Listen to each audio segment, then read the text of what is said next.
Olá, amigos.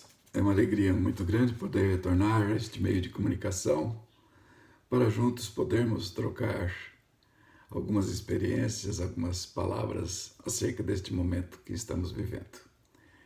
Eu não sei como é que está a tua quarentena. Eu não sei como você tem agido, se você tem realmente ficado recluso em casa ou se você já está folgando como os nossos demais compatriotas, abusando justamente numa hora tão perigosa. O certo é que nós estamos com saudade de todos vocês, estamos com saudade dos cultos, estamos com saudade do abraço, do aperto de mão e esperamos que em breve possamos realizar este sonho social. Nós vivemos em união de uma maneira tão bonita, né? Tão gostosa, e não percebíamos quão valioso, quão precioso é este relacionamento. Mas Deus há de nos abençoar e nos dará de volta os bons momentos. A semana passada eu entrei em contato com muitos irmãos da nossa igreja e eu pude perceber que uma grande maioria está um pouco depressiva, temerosa.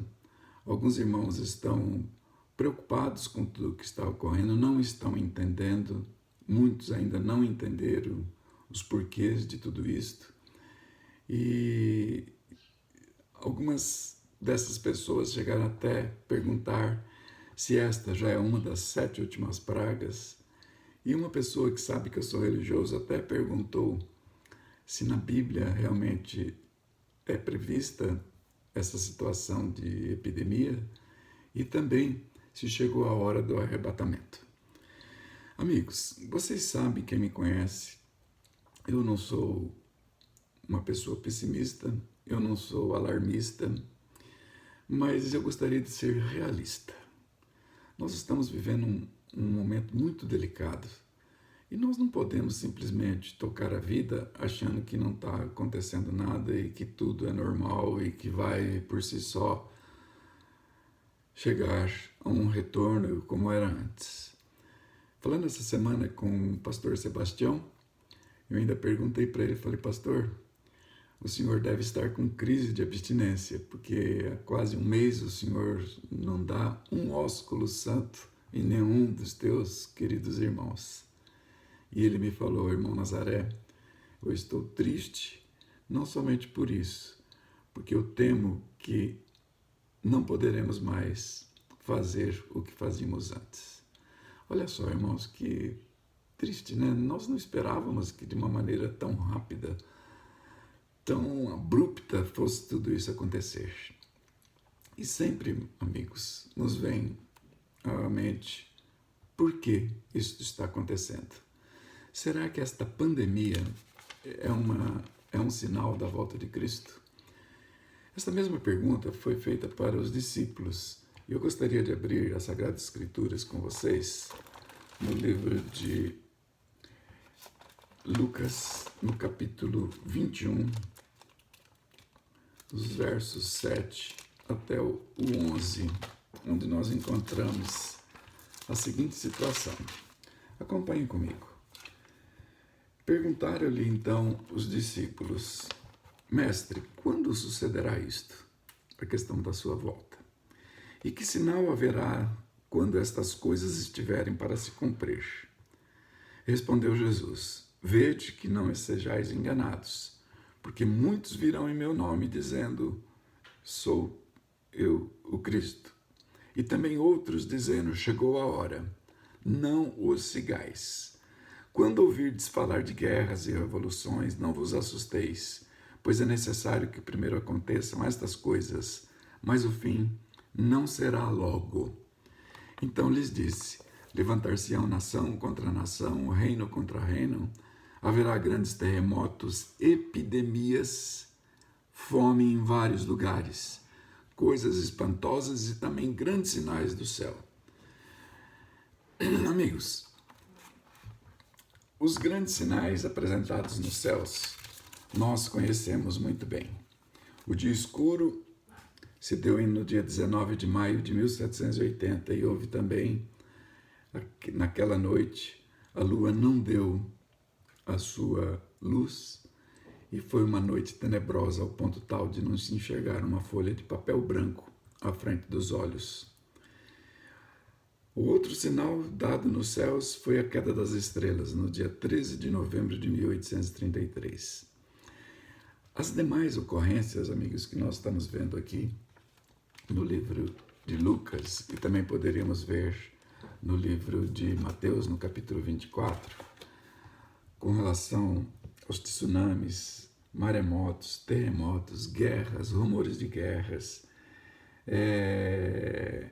que mais? Vulcões entrando em erupção, sinais no mundo político, sinais no mundo econômico, sinais no mundo religioso, a pregação do Evangelho.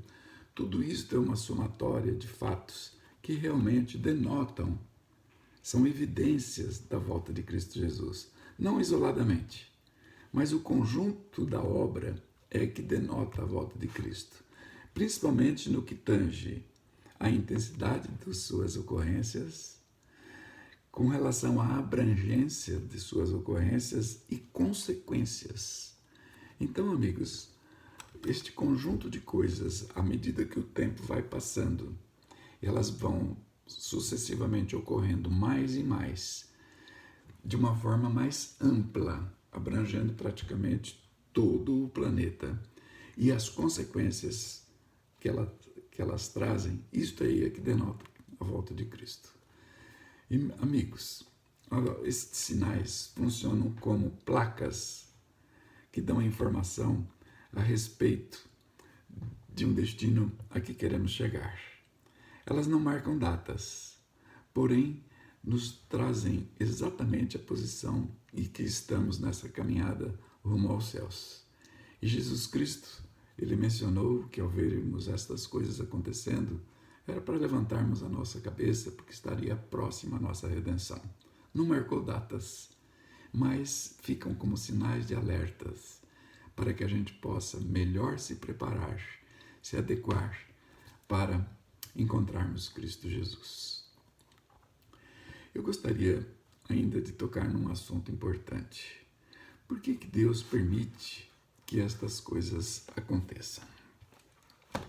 Existe um texto no livro da Senhora White, O Grande Conflito, na página 589 e 590, que eu gostaria de ler com vocês. Olha só quão oportunos são estas menções. Satanás também opera por meio dos elementos a fim de recolher sua colheita de almas desprevenidas. Uma colheita de almas desavisadas. Pessoas que estão vivendo de uma forma tranquila, ociosa, sem dar atenção para este inimigo comum que nós temos, serão colhidos brevemente. Satanás, continua ela, estudou os segredos dos laboratórios da natureza e emprega todo o seu poder para dirigir os elementos tanto quanto o permite Deus.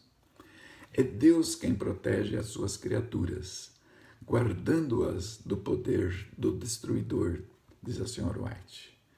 Mas, continua ela, o mundo cristão mostrou desdém para com a lei de Jeová. E o Senhor fará exatamente aquilo que declarou que faria. Retiraria suas bênçãos da terra, removendo seu cuidado protetor dos que estão se rebelando contra a sua lei e ensinando e forçando outros a fazerem o mesmo. Satanás, mesmo agora, está em plena atividade. Nos acidentes e calamidades, quer no mar ou em terra, nos grandes incêndios, nos violentos furacões e terríveis saraivadas, nas tempestades, inundações, ciclones, ressacas e terremotos, em toda parte, sob milhares de formas, Satanás está exercendo o seu poder.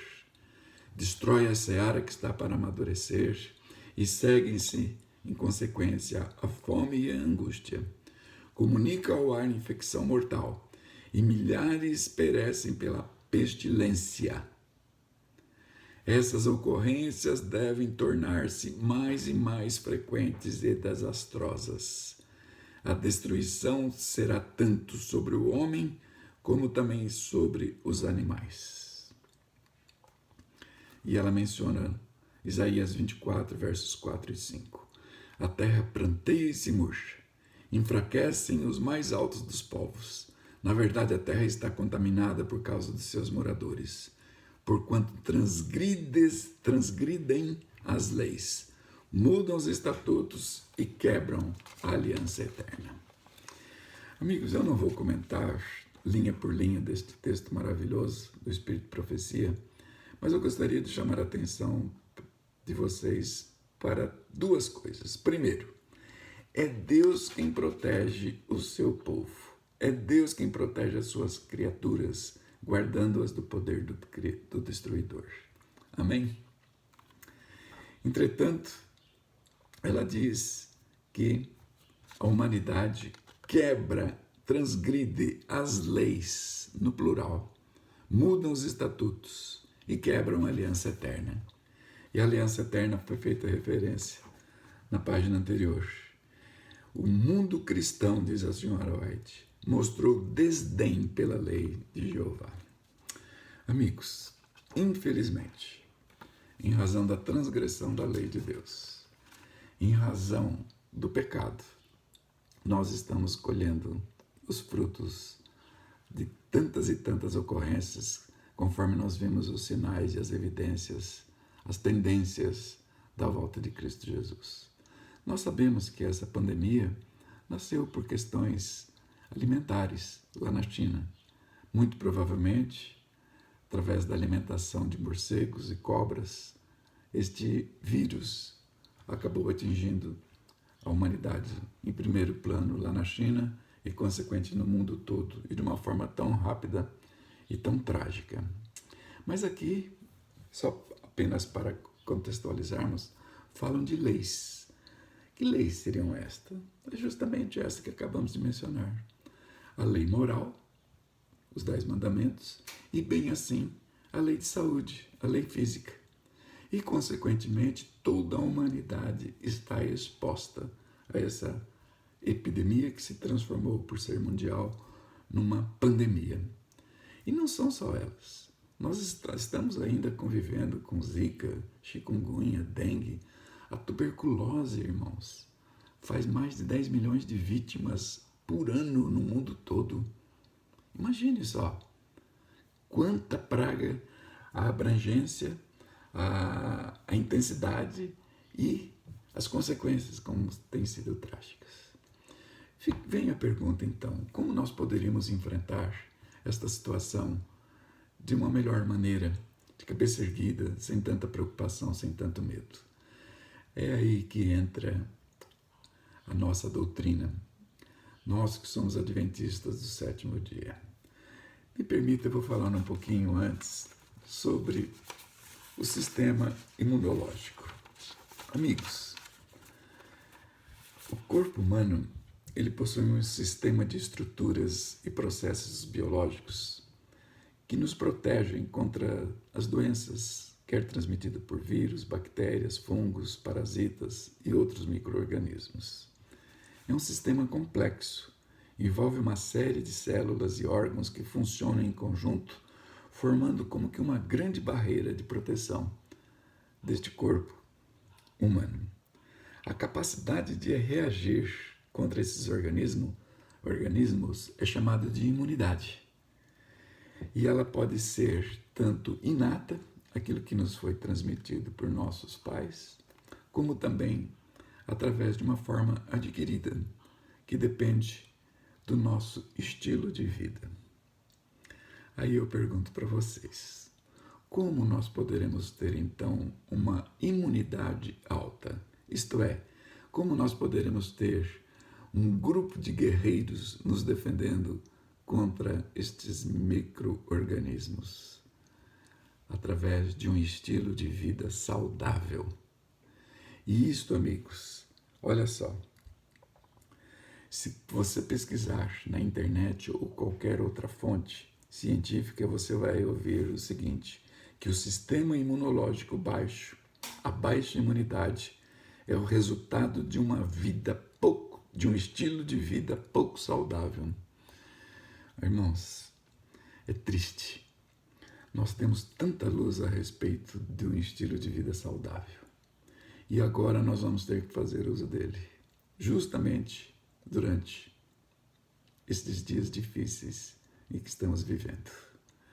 Se você consultar ainda como ter um sistema imunológico eficaz, ter uma imunidade alta, você vai encontrar o seguinte: comer alimentos integrais, frutas, legumes, verduras, diminuir o consumo de fontes de gordura, o açúcar, alimentos industrializados com corantes, conservantes, eliminar a cafeína, quer sob a forma de café ou refrigerantes, não fumar, não beber bebida alcoólica, usar água em abundância, praticar exercícios físicos de forma regular, ter o peso adequado, dormir de 7 a 8 horas por noite e evitar o estresse. E ainda o conselho do Dr. Google: esses hábitos devem ser seguidos ao longo da vida, não somente em momentos em que a pessoa encontra-se doente ou se for ameaçada por qualquer situação. Amigos, se nós falássemos que é o Espírito de Profecia que está dizendo isso, muita gente, com certeza, quem sabe, torceria o nariz. Mas quando nós vemos a ciência comprovando aquilo que o Espírito de Profecia nos traz já de longa data, a gente fica espantado. Não são esses, irmãos, os 8 remédios que a Igreja Adventista do Sétimo Dia prega? Não são esses os 8 remédios que nós tanto buscamos seguir? Amigos, nós vamos ter que mostrar para que viemos e do que somos feitos de agora em diante. E não é porque um ou outro deixou isso ou deixou aquilo que está bem. Nós poderíamos estar muito melhor. E, em consequência, amigos, nós vamos ter que colocar urgentemente o 8º remédio em ação: a fé. A fé, buscando a misericórdia divina, a graça divina para sermos transformados. Que Deus nos dê meios, condições para podermos superar e não cobre este custo tão alto pelo fato de nós termos sido tão relapsos, tão negligentes com relação às leis de saúde. Nós estamos vivendo dias terríveis. O Brasil, amigos, ontem fechou o pacote no dia 17 de abril, com cerca de 2.171 mortes. Nós temos os Estados Unidos, que já está com 33.049 mortes. A França está com 109.000 mortos. Menos, 109.000 atacados, cerca de quase 20.000 mortos. A Espanha com 19.478 mortos. A Itália com 22.746 mortos. E o Reino Unido com 14.576. Já são no mundo todo, irmãos, cerca de 153.822 pessoas mortas. O que eu gostaria de chamar a atenção de vocês? O índice de letalidade na Espanha, na Itália e mesmo na França gira em torno de 0,03% sobre o número de habitantes. Se isto for real aqui no Brasil, amigos, nós teremos ainda 31 pessoas morrendo, com um total de mais ou menos 33.000 pessoas morrendo. Os Estados Unidos, de 33.000 que já estão em óbito, poderá chegar a mais de 100.000 mortos, ou em torno de 100.000 mortos. Eu pergunto para vocês, quem serão estes que infelizmente serão acometidos fatalmente por esta doença? Serão alguns de nossos conterrâneos, habitantes da nossa cidade, quem sabe algum amigo?